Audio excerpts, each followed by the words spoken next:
Student, today we will read 17th chapter of SST. Chapter name is संचार के साधन. Means of communication. संचार वह प्रक्रिया है जिसके द्वारा दो या दो से अधिक व्यक्ति आपस में एक दूसरे से बातचीत करते हैं, उसको हम संचार कहते हैं. ये संचार के साधन किस तरह से और कितने प्रकार के होते हैं, इस चैप्टर में हम रीड करेंगे. द फर्स्ट इज, भाषा की खोज से पहले लोग हाथों की सहायता से एक दूसरे के साथ सांकेतिक भाषा का प्रयोग करते थे. धीरे धीरे लोग भाषा सीख गए और लिखना शुरू किया. जल्द ही लिखना संचार का एक महत्वपूर्ण साधन बन गया. संचार भावनाओं या विचारों को व्यक्त करने या लोगों को सूचना देने की एक प्रक्रिया है. भाषा दूसरों से बात करने का सबसे तीव्र तरीका है. संचार के साधन दूसरे देश के लोगों के करीब लाते हैं. पुराने समय में संदेश प्राप्त करने व भेजने के लिए बहुत अधिक समय लगता था. लोग प्रशिक्षित पक्षियों जैसे कबूतर आदि को अपने लिखित रूप को एक स्थान से दूसरे स्थान पर भेजने के लिए प्रयोग करते थे, परंतु आज हमारे पास संचार के तीव्र साधन उपलब्ध हैं. नेक्स्ट है संचार के साधन. Means of communication. First is डाक व्यवस्था. भारतीय डाक व्यवस्था हमें सस्ते माध्यम की संचार सेवा प्रदान करता है. हम पत्रों द्वारा संचार कर सकते हैं. शीघ्र डाक व्यवस्था के रूप में रजिस्टर्ड सेवाएं भी डाक व्यवस्था से हमें प्राप्त हैं. नोट, भारत सरकार द्वारा डाक तार विभाग को इसलिए हटा दिया गया है क्योंकि लोग इस व्यवस्था से संदेश नहीं भेजते थे. यानी कि पहले फ़ोन के शुरू होने से पहले व इंटरनेट के शुरू होने से द्वारा पहले लोग डाक के द्वारा अपना संदेश किसी के पास भेजते थे. लेकिन अब काफ़ी सुविधा होने से ये व्यवस्था अब यूज़ में नहीं है, इसलिए भारत सरकार ने इसे बंद कर दिया है. द नेक्स्ट इज दूरसंचार. इन दिनों मोबाइल फ़ोन बहुत प्रसिद्ध है.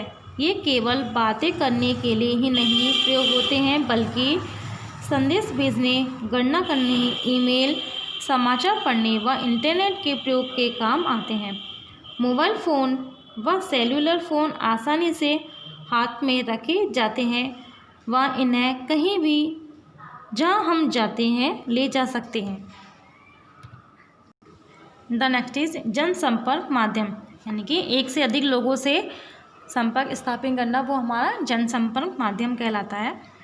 जनसंपर्क मीन्स जनसंचार माध्यम द्वारा, जनसंपर्क माध्यम द्वारा संदेश एक ही समय में बहुत से लोगों तक पहुंच सकता है. रेडियो, टेलीविज़न, पत्रिकाएं, पुस्तकें जनसंपर्क के कुछ साधन. यानी कि रेडियो पर एक ही चैनल पर कुछ खबर वगैरह कई जगह आती है, जिससे कि एक बार में कई लोग उसको सुन सकते हैं. द नेक्स्ट इज रेडियो व दूरदर्शन. रेडियो एक बिना तार का संचार साधन है जिसकी खोज मार्कोनी द्वारा की गई थी. यानी रेडियो की खोज मार्कोनी ने की थी. हम रेडियो पर समाचार, गाने, शिक्षा संबंधी मनोरंजक कार्यक्रम सुनते हैं. टेलीविज़न की खोज जॉन लागीवेयर द्वारा की गई थी. हम टेलीविज़न पर खबरें, फिल्में, विज्ञापन फिल्में व अन्य मनोरंजक कार्यक्रम देखते हैं. सैटेलाइट द्वारा टीवी पर सीधा प्रसारण किया जाता है. The next is internet. Internet computer द्वारा सारे विश्व में फैला एक नेटवर्क है. हम ईमेल के रूप में पत्र भेज सकते हैं व इंटरनेट के प्रयोग द्वारा संसार के किसी भी भाग में बैठे मित्रों व रिश्तेदारों से बात कर सकते हैं. हम कोई भी सूचना प्राप्त कर या दे सकते हैं. कंप्यूटर व सैटेलाइट शीघ्र संचार प्रसार के साधन हैं. यानी कि इंटरनेट के द्वारा अगर हमें किसी को कोई इन्फॉर्मेशन देनी है तो वो हम उसका प्रयोग करके तुरंत जल्दी मिनटों में ये इन्फॉर्मेशन दे सकते हैं। इसके लिए हमें ज़्यादा वेट नहीं करना पड़ेगा। The next is email. Email व इलेक्ट्रॉनिक मेल। ईमेल की फुल फॉर्म है इलेक्ट्रॉनिक मेल। इस साधन के द्वारा संदेश व पत्र समय पर दूर एक स्थान से दूसरे स्थान पर पहुंच सकते हैं।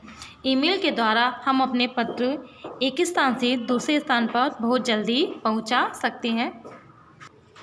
The next is fax. Fax machine एक उपकरण है जो टेलीविज़न से जुड़ी रहती है। इस मशीन की सहायता से किसी भी कागजी दस्तावेज की एक हूबहू बहुप्रत्यक्ष प्रतिलिपि एक स्थान से दूसरे स्थान पर भेजी जा सकती है।